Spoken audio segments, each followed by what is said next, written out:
제가 말씀드릴 내용은 PVDF PMMA 시스템에 있어서 샘플룸 서비스의 크리스탈 스트럭처와 메카니컬 프로퍼티에 대해서 말씀드리겠습니다. 먼저 블랙 시스템 중에서 많이 알려져 있는 사실 중에 잘 아시겠지만 PS와 PVMA 같은 경우 전 영역에서 미석을 하지만 시스템 전체의 서비스 에너지를 낮추기 위해서 서비스 에너지가 작은 PVME가 어떤 농도에 대해서도 서비스에 다량 존재한다는 건 이미 알려져 있는 사실입니다. 그렇지만 대충 샘플링과 PS와 브랜딩 했을 때에는 PS가 서비스 에너지가 작음에도 불구하고 이런 현상은 잘 나타나지 않습니다. PVDF, PMMA도 전 영역에서 비싸고라는 것은 이미 잘 알려져 있는 사실이고 이런 영역의 연구보다는 크리스탈리제이션, 캐틱스와 벌크의 크리스탈 스트럭처에 대해서 이미 많이 알려져 있습니다. 제가 이 시스템에 대해서 관심을 갖게 된 이유는 PVDF가 버디점이 좀 나쁘다거나 분산성이 상당히 낮음에도 불구하고 2차 전지의 전해질이나 혹은 대표적으로 가장 많이 전통적으로 쓰이는 것은 건축 외장재의 도료로 쓰일 때 상당히 내구성이 이런 약점에도 불구하고 내구성이 뛰어나고 수명이 상당히 길기 때문에 이런 연구를 통해서 그 원인을 좀 알아보고자 했습니다. 그래서 본 연구에서 제가 관심을 갖고 봤던 것은 PMMA, PVDF에 대해서 PMMA 농도가 증가하는 따른 서비스의 케미컬 컴포지션이 어떻게 되는지를 보고 크리스탈린 마이크로 스트럭처와 이에 따른 서비스의 메카니컬 프로퍼티를 측정하고자 하였습니다. 그래서 본 시험에서 사용한 샘플 PVDF는 분자량이 52만이고요. PMMA는 12만짜리를 사용했습니다. 솔루션 블렌딩을 해가지고 이러한 농도로 샘플을 준비했습니다. 그래서 샘플은 실리콘 웨이퍼 위에 스핀 코팅을 해서 두께를 한 350나노 정도가 되겠고요. 솔벤트를 날리기 위해서 베큐um 오븐에서 80도씨에서 나흘 동안 건조를 했습니다. 이 샘플을 갖다가 서멀 히스토리를 완전히 없애기 위해서 220도에서 10분 동안 멜팅을 하고 다시 이 샘플을 160도에서 30분간 얼링 하였습니다. 그래서 이렇게 준비된 샘플의 서비스 포토그래피를 보면 보시는 바와 같이 PMMA가 농도가 증가함에 따라서 스펠라이트가 상당히 크게 성장되어 있고요. 그 다음에 단위면적당 스펠라이트 개수가 작아진 걸 알 수가 있습니다. 이것은 여러분이 잘 아시다시피 키네틱스를 통해서 PMMA가 증가함으로 인해서 멜팅 포인트 디프레션이 일어나고 같은 온도에서 원일링을 했기 때문에 슈퍼쿨링이 작아져서 그로 인해서 이런 키네틱스를 보이는 것으로 이해를 하실 수 있을 겁니다. 다음. 그래서 서비스의 케미컬 컴포지션을 알기 위해서 가장 손쉬운 방법으로 솔벤트로 물과 디아이오드 메탄을 이용해서 컨택 온도를 측정을 하였습니다.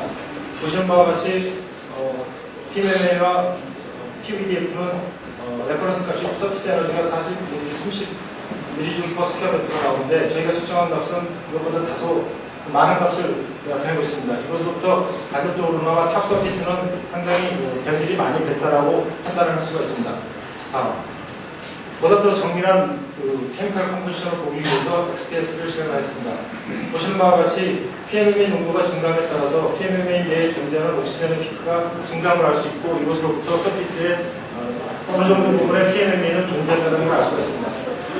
컨테이너 결과에서 말씀드린 것처럼 서비스가 많이 변질되었다는 것은 나이트로젠 피크가 예상치 않게 발견된다는 것인데 이것은 원일링 하는 과정에서 디그레데이션을 막기 위해 나이트로젠으로 퍼진을 했는데 어느 정도의 디그레데이션이 일어나면서 나이트로젠이 어덕션이 일어나는 것이 아닌가 그렇게 판단이 됩니다. 이건 다른 예인데요. 니드 PVDF에서 카본 픽을 갖다가 픽 컨버전을 해보면 분자 구조에서 아시다시피 이 두 픽 사이의 에리어는 1대1을 보여함에도 불구하고 약간 작게 플로로카본이 작게 나타나는 것을 보실 수가 있습니다. 이것으로부터도 조금은 서비스가 원하는 방향하고는 다르다는 걸 아실 수가 있을 겁니다.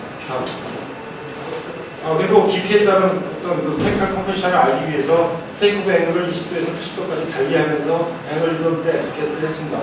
여기는 스펙트럼만 나와 있지만 실제 계산을 해본 결과에 의하면 뎁스에 따른 컴포지션의 변화는 전혀 없었음을 알 수가 있고요.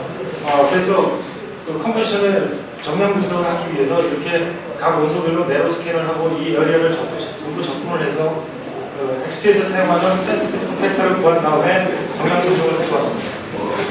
그 결과 킥오버의 응물 80도에서의 결과가 보여지고 있는데요.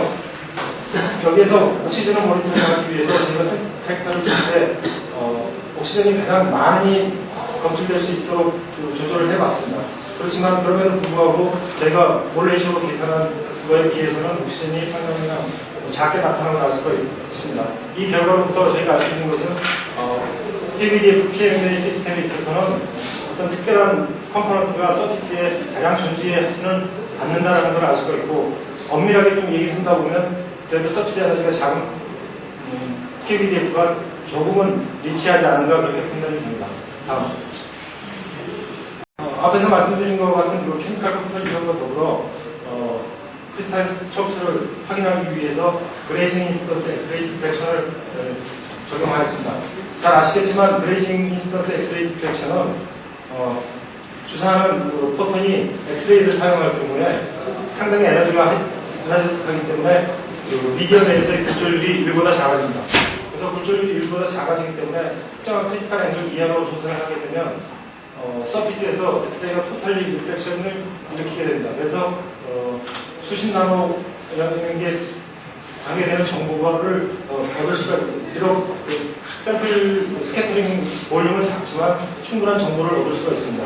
그래서 저희 사용한 PVDF에 대해서 이 인게임 크리티컬 앵글을 계산하려고 하는데요. 이 계산에는 단위 볼륨당 일렉트론 덴시티와 웨이브 랭스를 알고, 그 다음에 textbook에서 포워드 스캐터링, 그러니까 여기서는 전반사가 일어나기 때문에 포워드 스캐터링에 대한 스캐터링 팩터를 알면 계산을 할 수가 있습니다. 그래서 카본, 플로린, 그 다음에 하이드로젠으로 이루어져 있기 때문에 평균된 애토믹 넘버 매스를 적용해서 계산한 결과 크리티컬 앵글이 0.194도가 됨을 알 수가 있었습니다. 이 그래프에서 보시다시피 크리티컬 앵글 이하에서는 저희가 페네트레이션 뎁스가 수십 나노 이하가 되기 때문에 탑 서피스만의 정보를 얻을 수가 있고, 이거보다 더 큰 앵글이 되게 되면 페네트레이션 뎁스가 수마이크론이 되기 때문에 거의 멀크에 가까운 인포메이션을 얻을 수 있다고 이해하시면 되겠습니다. 먼저 PVDF의 결정 구조에 대해서 말씀드리면, PVDF는 상당히 폴리모르피즘을 갖는 그런 공제입니다. 그렇지만 저희가 어레일리한 조건에서는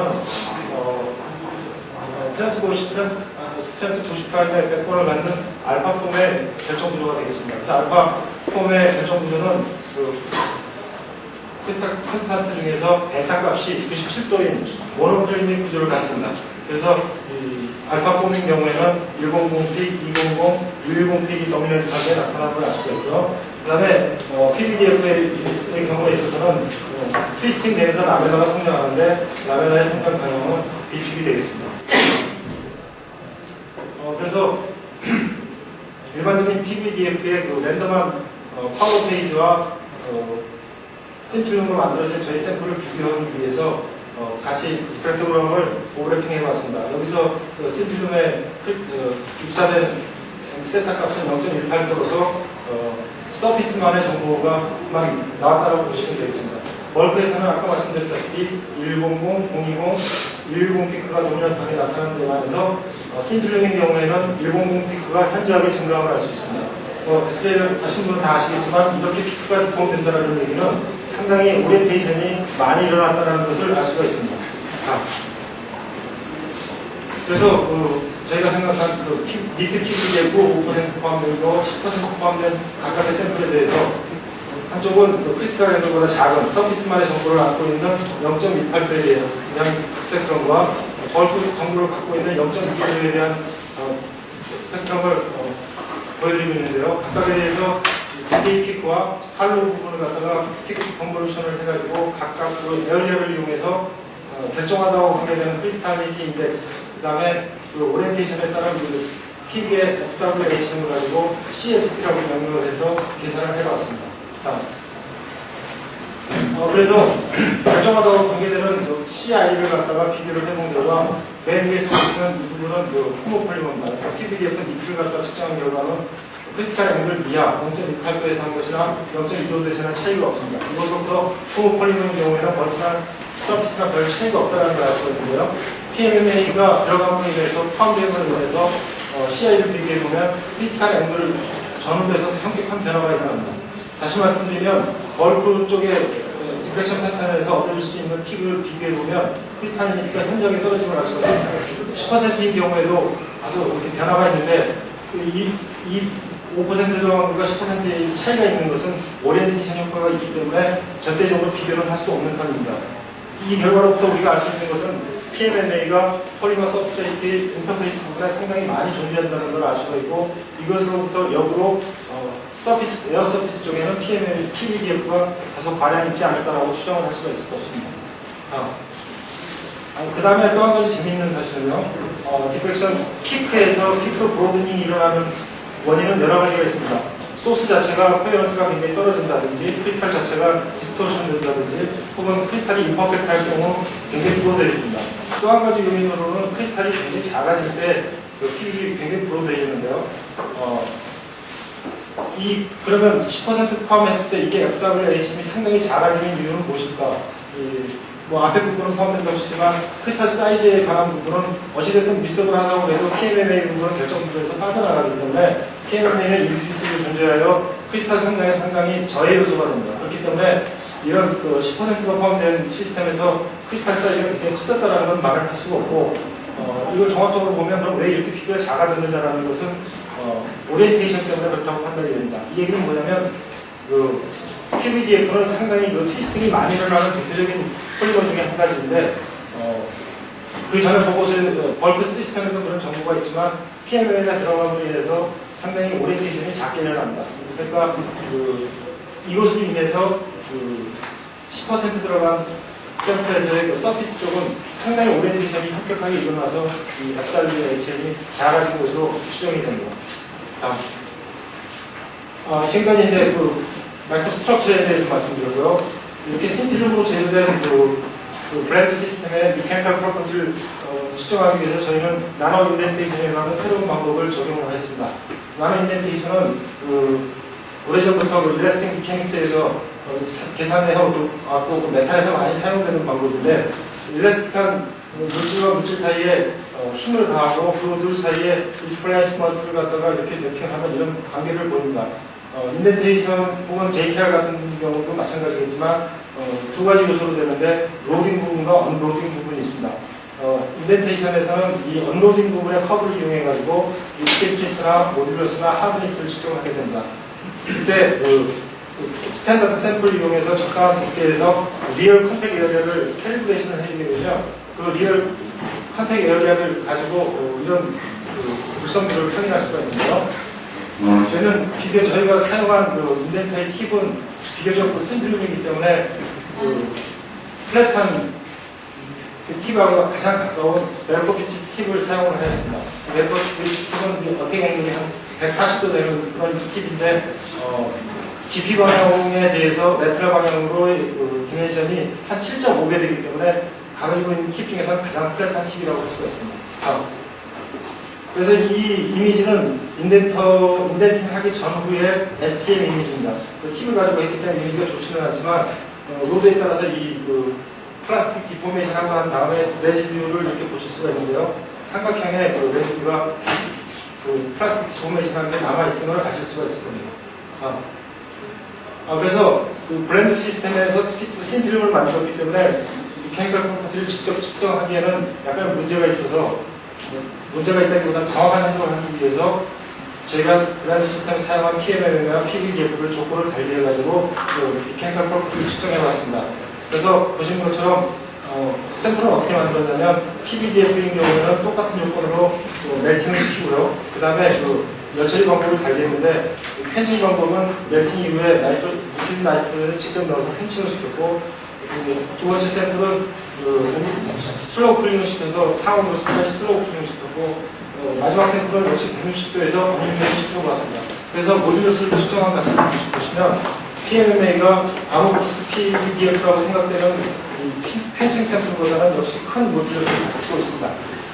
잘 아시겠지만 PMMA는 상당히 레코스코피한 벌크 상태에서도 PVDF보다 2배 가까운 모듈러스를 갖고 있기 때문에 이 결과는 벌크 시스템을 반영하고 있다고 보시면 되고요. 결정화가 진행됨에 따라서 이런 나노 인덴테이션 같은 마이크로스코픽한 영역에서는 결정 영역이 상당히 중요한 역할을 하기 때문에 결정화가 되면서 계속 모듈러스가 커진다라고 판단이 됩니다. 그래서 아까 말씀드렸다시피 맥버스한 상태에서는 PMMA가 PVDF보다 2배 가까운 모듈러스를 보이는데 작았던 이유는 여기에 있습니다. 저희가 샘플을 어밀링 시킬 때 디그레이션을 막기 위해서 나이트로젠을 가지고 퍼징을 시켜줬는데 그 나이트로젠 때문에 탑 서피스 쪽은 약간의 결정화가 이루어져 있기 때문에 아모포스 PVDF도 비교적 큰 모듈러스 값을 가지지 않는다 그렇게 판단이 됩니다. 그래서 이 인덴테이션 방법을 브랜드 시스템에 적용을 하여 보았습니다. 그 결과 PMMA 농도가 증가하면 모듈러스가 크게 증가함을 알 수가 있습니다. 이것은 어떻게 해석이 되냐면 GIA, XD의 결과에서처럼 오리엔테이션이 서브스트레이트에 패러가게 진행됨으로 해서 사슬이 수직 방향으로 성장을 하기 때문에 모듈러스가 상당히 커지고 또 한 가지는 아까 말씀드렸다시피 모듈러스가 큰 PMMA가 인터라벨라 사이에 존재하기 때문에 전반적으로 모듈러스가 커졌다고 판단이 됩니다. 스키마틱하게 나타내면 이렇습니다. 그래서 PVDF 자체는 이렇게 트위스팅이 많이 일어나는데 PMMA가 들어감으로 인해서 트위스팅이 작아지고 인터라벨라 사이에 PMMA가 들어가서 전반적인 크리스탈리티는 떨어지지만 라멜라 시퀀스 커지고 오리엔테이션 많아지니까 전체적으로 모듈러스가 크게 증가했다고 생각이 됩니다. 결론을 말씀드리겠습니다. PVDF PMMA 시스템은 역시 솔리드 상태에서도 상당히 미서블하다는 걸 알 수가 있고 서비스가 크리스탈리티 인덱스가 좀 더 크다는 걸 알 수가 있었고요. 인터베이스 쪽에서는 역시 그 서비스 에너지 때문에 PMMA가 상당히 과량 존재한다는 걸 알 수가 있습니다.